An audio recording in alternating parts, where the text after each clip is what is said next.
and welcome to another episode of the SME Growth Podcast. Are we on episode 96? I think we are. Episode 96.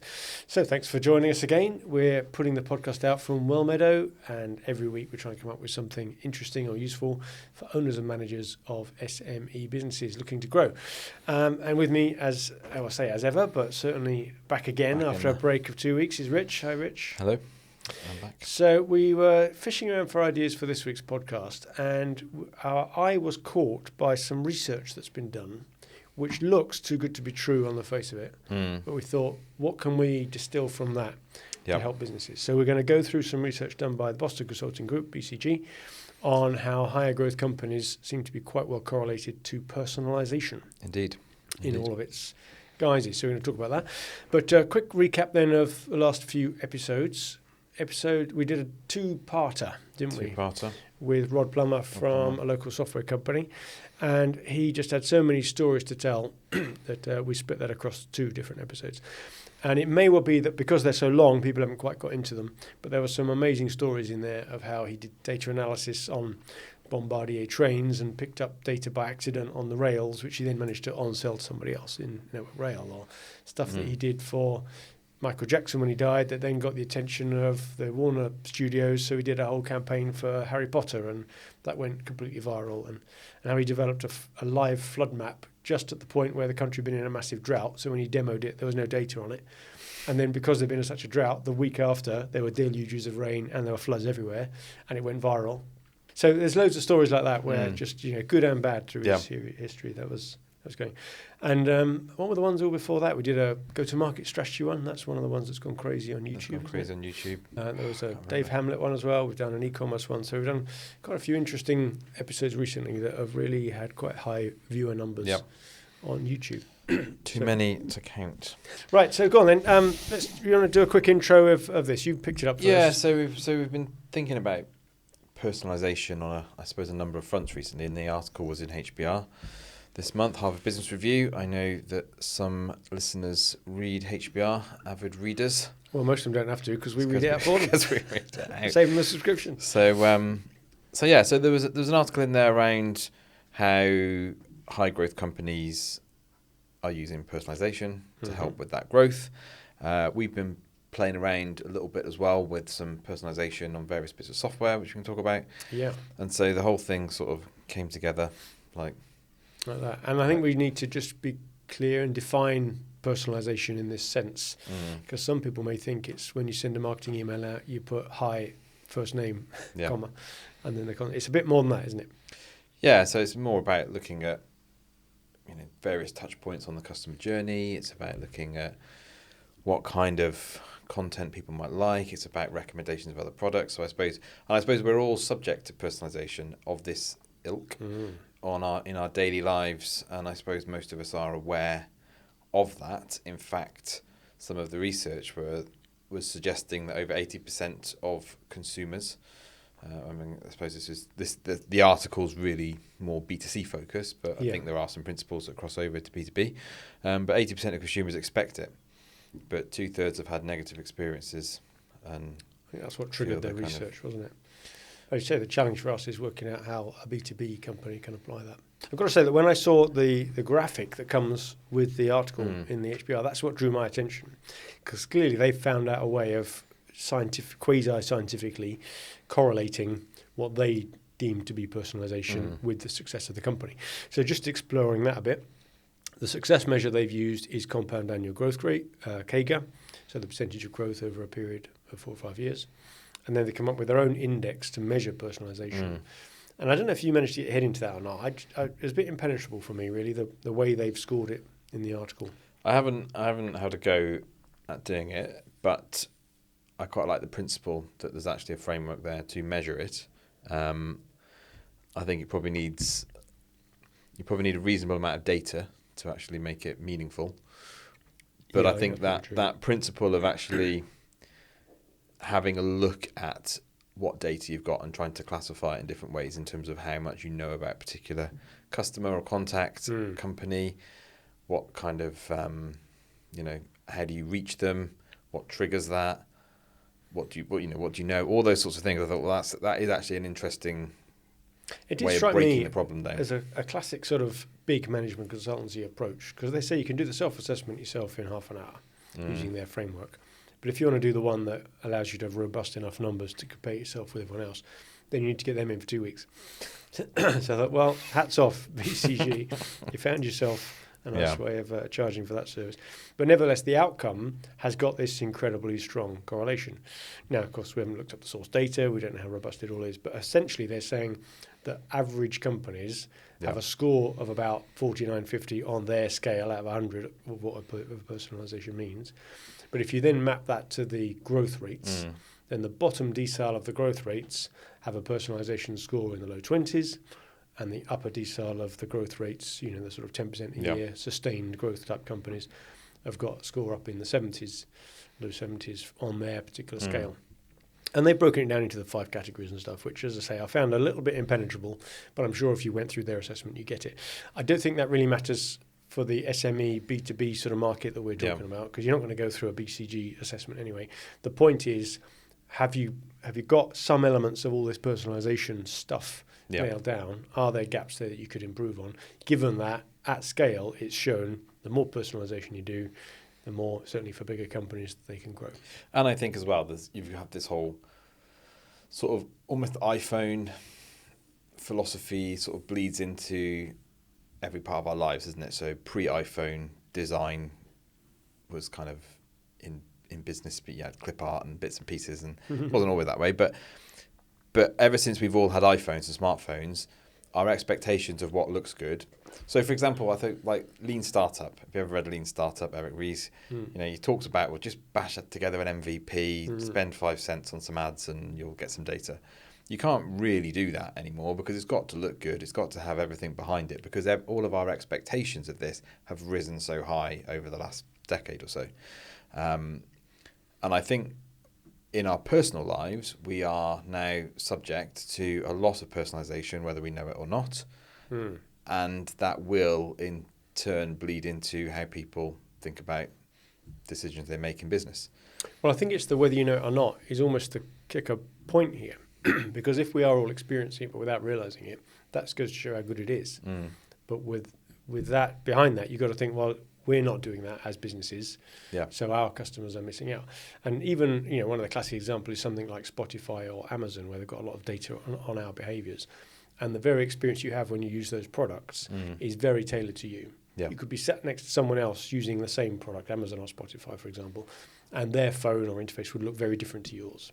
And that's just the way it's designed. Even when you look at someone else's iPhone, it's been you've personalised it perhaps, but suggested by the phone. It's suggested an image to put on your wallpaper or something.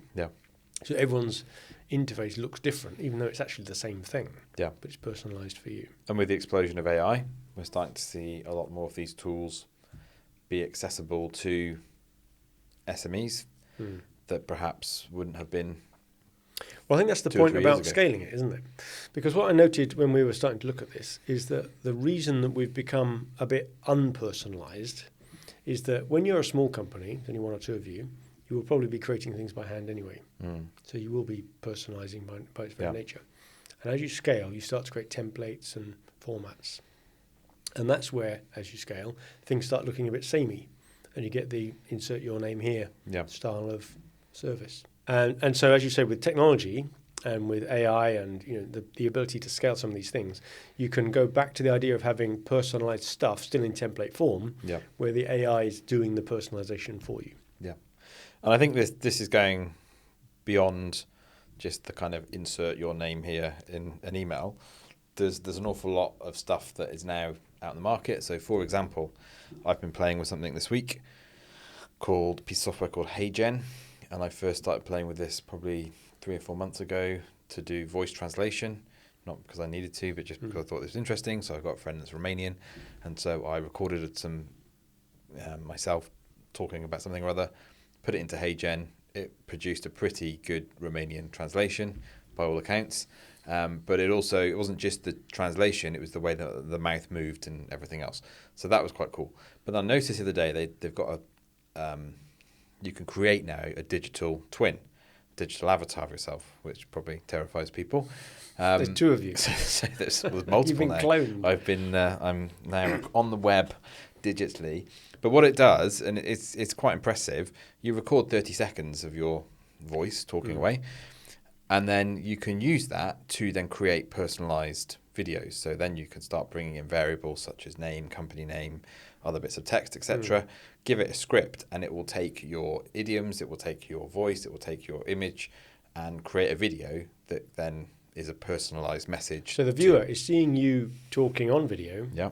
as if you had actually recorded yourself saying those things, but you haven't. No. So if you needed 1,000 of those videos, Yep. each saying a different text script entirely, Yep. that's all now completely doable. Yep.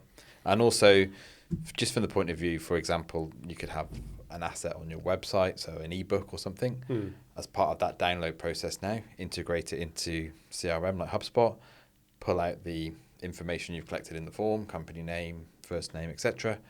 Put that into a video. You could then email that out and say, "Hi, John. Really hope that Acme Inc. enjoys this ebook. If you want to have a chat, hit the meeting link below or whatever." Well, if you had access to a bit more information then about their company, Yeah. that could be woven into the message, couldn't it? Yeah. So Which reminds me a bit of the, what do they call it, prospecting agent that HubSpot have just released. It's still in beta, isn't it? And we're playing with it. But that's a very direct personalization approach as well. And just for users who haven't come across this yet, I think we may have mentioned it in a previous episode, but you put an email address of a prospect into this tool on HubSpot. It will then go away and it'll use its little agent to go and scan their website, their blog, and their social posts from the company, come up with relevant points, and construct 3 emails, which are a blend of news about them, which is very unique that it's found out through that scraping business, and blends it in with information you've said about what your company does. And it draws the links using large language model, AI typey stuff, and it creates these 3 very personalized emails, but at scale. So you can give that 10,000 emails, and it will write a different email to each, 3 different emails to each one, very much not looking like an insert your name here outreach. Now that is pretty smoky if it works. Yeah. Well, and it's early days experimenting with that type of thing at the moment we're doing, but it's, and this is where I think the AI is bringing in that ability to personalize at scale, which is what we said before, is the problem was always to scale, you had to depersonalize. Yeah. Well, you had to. Do you remember a couple of years ago when Martin was in the office with his video stuff, and he had this tool which allowed you to record a video and inserts the text of someone's name from a file, and it went through all the videos and inserted the your name here thing, but in video. And at the time, that sounded crazy high tech. No one had ever done that before, and he was getting lots of customers on that because you could send an email out to all your prospects, and whilst it was a basic standard video with all the speaking was the same and the image, it was having their text somewhere on it. Well, this now is that times 100 or more, isn't it? The actual speech that you're coming up with has been tailored to a script. Well, the other bit, and I've not played with this yet, but it's probably on the to-do list for next week, so I shall report back if I get a chance to do it, is that I can now take my digital avatar, digital twin of me, and I can link it to a private GPT, which I could train on, for example, this podcast, the transcripts of this podcast, or any other knowledge that I've got. And then I can integrate that into Zoom. So I could have a little meeting link button saying, if you want to if you want to meet with me now, even if it's 11 o'clock at night or whatever, click here, and you can talk to my digital twin who's going to sound like me, talk like me, all of that. And you could even then, I guess, train it to ask if you're doing standard discovery type calls or whatever, you could do that. Or you could say, if you want to talk to the real me, then book a meeting in this calendar over here, and that would be more restrictive as to when you can. So is that a bit like that ChatGPT, speaky thing, where you can have a spoken conversation? Yeah, I think so. But this time it's with the video as well. With the video. And rather than just a robot anonymous thing, it's you personally. They can see you talking back. Yeah. Now, how do you overcome all the trust issues like that? Well, I think that, and that's the problem, isn't it? So there's the trust issue of if you're meeting someone new for the first time, you want to be really open that this is, kind of not actually me, but sort of. Do you want to put a little watermark on the screen? I think this is a digital twin. But also, what's it going to say? I mean, it could come out with all sorts, right? And then are you liable for that? If it's, am I liable for what my digital twin says? Yeah, it's your likeness. Hopefully not. But it's an interesting point, actually, for any lawyers out there. Is your digital twin a separate legal entity to you? Well, yeah. Do you have the same responsibility over what it says as if Yeah. you'd written the written word? But if it's all been amalgamated using a large language model to come up with stuff that you didn't directly write, it's just sourced from you. Where does it stop? Where does it start? I don't know. That's a fascinating legal question. Especially if it starts giving advice. Yeah.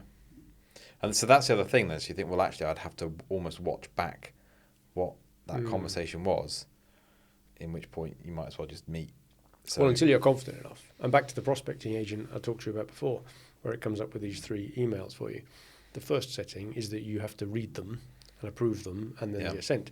But once you're happy with that, you tick a box and you don't even get that stage anymore. It just creates the emails on the fly, it sends them out.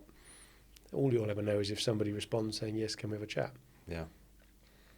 Now, whether you can see that obviously from the other end and it's just too easy to rumble and it becomes ineffective because people can see you're using the tool, or whether there's enough difference between early adopters and early majority that actually if you jump on that bandwagon now, you may have quite a long period of time where you're using that tech and people do take it at face value. Yeah. Even if they think, it doesn't quite look right, but anyway, the message is interesting, I'll get in touch anyway. Well, that's what these videos look like. I mean, if you really study it, you can see that it's an AI because the mouth isn't quite. But how many people really want to stare at my lips moving? Not many. No. So, How much?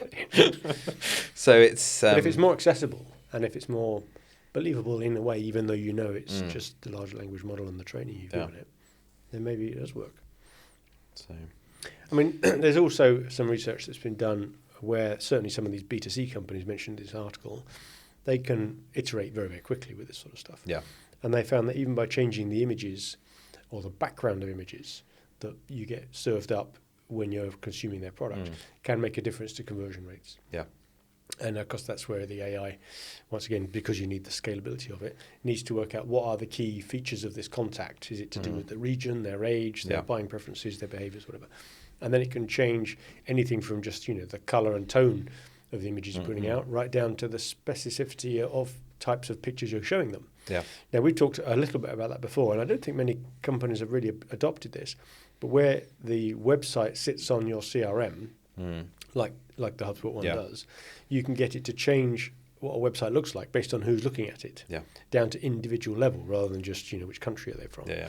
So I could make it when you go on there, onto the website, it shows a picture of an office environment, whereas if someone from a construction company goes on there, it could show a picture of a construction site. Or someone from a machining environment could show the insides of a factory. And it doesn't have to be a relevant image. It just has to be the hero image you have at the top of any web page or blog or whatever. But it's subtle. It just makes people feel as if they're in the right place. These are images that relate to me. Yeah. If you're doing the healthcare, you have people in white coats walking around as opposed to people in suits. It's those little cues that by personalising it in these subtle ways, they found at scale that it does have a measurable impact on conversion rates. So we haven't got the volumes to do that in B2B to be able to measure it, but the principles must still be there. And if you can stack the odds slightly in your favour by doing these things, even if you're doing 100 deals a year rather than 100 deals a day, then it's going to be worth it. One of them coming off will pay for it. Well, I think as well, this is a bit of a philosophy around, to get to that. If you were to say, even as a B2B business, to say, we want to do as much as we can to personalise the experience for our customers through that journey, it's going to make you step back and think about, well, okay, A, what is the journey? B, what happens along it? And, we've talked about this before in terms of RevOps and things. And, how do we then take this bit of it and make that better? And we were having a discussion this week with a client about, well, okay, let's take that whole process. And what if we just took, go for 1% improvements across 10 managers who own each part of this process, and every month they make a 1% improvement? I mean, over time, you're getting all those little baby steps add up to something that's much greater than the sum of its parts. But you've got to start with almost this type of kind of philosophy or hunger to say, how can we make this experience better for the customer? And personalisation is part of doing that, albeit the research found in the HBR article that it can backfire. So you do have to kind of How does it backfire? Well, in terms of, I suppose, it being invasive or inappropriate, I suppose. Oh, I see. In terms of whether backfire is too strong a word there, but I suppose there are things where you sometimes just think, I just want to buy this thing, or I don't want Amazon to suggest 5,000 other products that... Well, it's a bit spooky if those suggestions that it's coming up with are clearly due to other information it's managed to gather that you're probably not fully aware that it's gathering. You know, the fact that you're trying to book a holiday in France at the moment is not really Amazon's business. But if they start serving you up, travel books to France when you haven't asked it to, you might think that that's perhaps a bit crossing a line. And there are clearly a lot more examples, that are a lot more evasive on personal matters than that. So I get it. But your point about continuous improvement and innovation, that underpins a lot of this personalisation stuff, because there is no one right answer, and no one could come in and say this is what you need to do. You've got to try different things to see which works for different parts of your audience, and even something that you don't think works might actually work in a different setting for a different audience. You just haven't found that one yet. That one, and I think as well, what works today might not work tomorrow. I think this is very much a very live, thing where you really need to be getting that data, getting that feedback. And again, I suppose part of it is, yes, these larger companies and software products particularly can get very quick feedback loops in terms of it. But the principle is that they're talking to the customer, albeit through data and interactions rather than maybe actually talking. But that doesn't stop B2B SMEs talking to the customer, finding out what works. What do you like? What don't you like? How can we improve this? It's that whole culture of just continuous improvement and delivering excellent customer satisfaction throughout the whole journey. Experience, So there were a few points, just going back to the BCG research then, aside of their scoring mechanism, they came up with a few general recommended areas for companies to think about improving. And they broke it down into 7 or 8 different ones. And I don't think we want to spend too long on each, but just to give a nod to what they all are. The first one's around the customer journey, and it's about understanding how that may vary for different customers. Because everyone talks about customer journey as if it's a thing, but clearly lots of different people both enter at different points and take different ones. So if you can at least understand how that might vary a bit and then personalise it as much as you can, but at scale, then at least you're not going to exclude people for whom your current assumptions on customer journey don't really fit. So that I can understand. I get that a little bit. Who wants to do the research first? Who wants to have a demo first? Who wants to speak to someone who's already a user and get a reference/testimonial first? Who wants, lots of different journeys to getting to the point where they're ready to buy from you.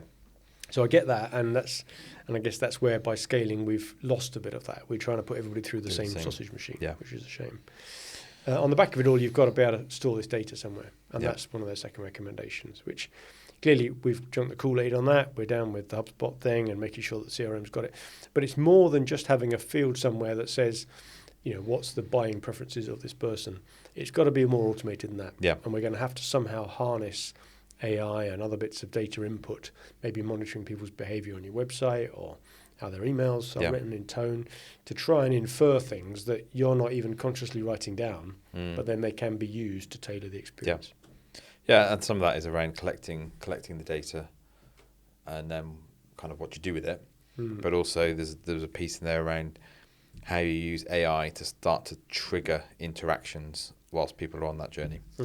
And again, a lot of time, I think a lot of this stuff happens out of hours as well. A lot of people, self-serve. I tend to find a lot of business-related software stuff whilst I'm scrolling through Instagram in the evening or something. It's that, but you want that immediate show me type of thing. Well, and you'll have a profile in Instagram's eyes, won't you, on the meta databases, so they know what to serve you. Don't want to go there. So we've got to use AI then to be able to come up with these personalized. And I think in time, Copilot is a classic one, I think, which will get better. I've tried to install it on mine, and unless you've got the enterprise license, it's not working. It's a bit too immature at the moment. Just helping me to write an email, it's not really being that useful. I can probably get a better email myself. But if you can do it faster at scale and it really does come up with something better, what I want it to be able to tell me is to say, hang on a minute, 6 months ago this contact said this, maybe you could refer back to that. Well, I wouldn't have known that. Or, a year ago you said happy birthday. Maybe it's their birthday again. I haven't written it down somewhere. Or that they've just said that, one of their kids has got married or something. It's being able to remind you of stuff in this almost perfect recollection way that we don't get. So our whole communication experiences are still reliant on your memory, even if you've got a good database. I remember we looked at it a few years ago, using the sentiment. So AWS came up with a sentiment analysis. So obviously when they're doing reviews on Amazon, they want to know whether or not people are thumbs up on the product, thumbs down. So they kind of analyze the sentiment of the emails. And we tried to use that for a couple of different things, looking at emails, looking at responses to recruitment, analysis and things like that. But it was, and I think you've got to have a huge data set, which we didn't. It was more of a kind of, we've got a tool here, let's have a play with it. But it is that sort of, if AI can get into all of those email communications that you've had with a customer or something, give you some of that information, then there's an awful lot of power in that. Well, and of course, it's not all on email. And what we've done a lot more over the last year is to have all of our online meetings, which are now increasingly a high proportion of our meetings, they're all transcribed through a video recorder and given AI summaries to. So you mentioned it in our podcast episode on proposals and quotes about, wouldn't it be nice if you've had a meeting during the discovery phase where someone has said this is what they want or their pain point, and that then appears in your proposal as a video. Yeah. Well, imagine if, even if you don't go that far and actually include it as a video, but you've got the knowledge that these are their pain points, and all that has been fed into the way you're personalising your proposal or your early interactions. Yeah. And it'd be nice if, even though we all try to standardise-ish a bit of our delivery, because to get your head around it, you need some sort of format of what do we do and how do we deliver it. But imagine if you were able to use the AI to restructure even your standard packages, maybe taking it from modules and steps, but you do them out of sequence, or you bring one in as an option, and you really do tailor how you're going to deliver a piece of service very well to what that customer needs. And it could be that all the information that the AI requires to do that comes out of just casual conversations that you've had in the build-up to them even getting a quote. Yeah. So just the size of the team and the sort of attitudes and the history they've got with it, and has anybody got a bad reputation of using this sort of stuff before, or what are their real pain points or opportunities. And all that stuff can get a bit lost. You have the conversation, you get a general feel about a company, but you don't really make a note of all the little bits, and you just haven't got time. But imagine if you engaged AI to do that. You could imagine how personalisation of not just the proposals, but how you go through onboarding and delivery and follow-up could be very powerfully tailored. Absolutely. Another finding they had was around cross-functional teams on this as well. Yeah. And again, just that type of thing that you mentioned there could be useful, because if you're having that conversation in sales or something, what about the people downstream and customer? How do they get access to that if that's all in your head? So I guess this is sort of classic sort of RevOps territory. I was just going to say that's like the RevOps episode. So it's the connecting everything from marketing and sales through service, production, everything. Break down those silos, use AI to combine all that information, get people talking, so that everybody knows what people want as part of the journey. You mentioned continuous improvement. We talked about tailoring the content. The one I wanted to pick up at the end there was something that is perhaps a little bit more immediately applicable to some of the people in B2Bs that might be listening to this, which is personalising recommendations, either for products or services. Yeah. And there's a little bit of that happens at the moment on an individual basis. But based on what someone has bought before, you can do not just the people who bought this also bought that, which was the old Amazon way of doing it, if you remember, but actually customizing it to such a degree, say, well, hang on, they bought this piece of kit that long ago, but they also bought that bit of kit, which probably means they're missing this bit of kit, or that bit needs renewing, or they want a service on that, or they'll need some spares for this, or just trying to think much more holistically about how can we suggest to customers things they haven't even realized yet that they need. Yeah. And we buy all our office supplies from Amazon. Sorry for the business supplies companies out there, but they tend to send me an email every week to say, we noticed it's about time you bought your dishwasher tablets, because this is how often you normally buy them and you haven't bought any this week. Oh, right, actually I do, yeah, thanks a lot. I hadn't thought about that. Save me looking it up or running out.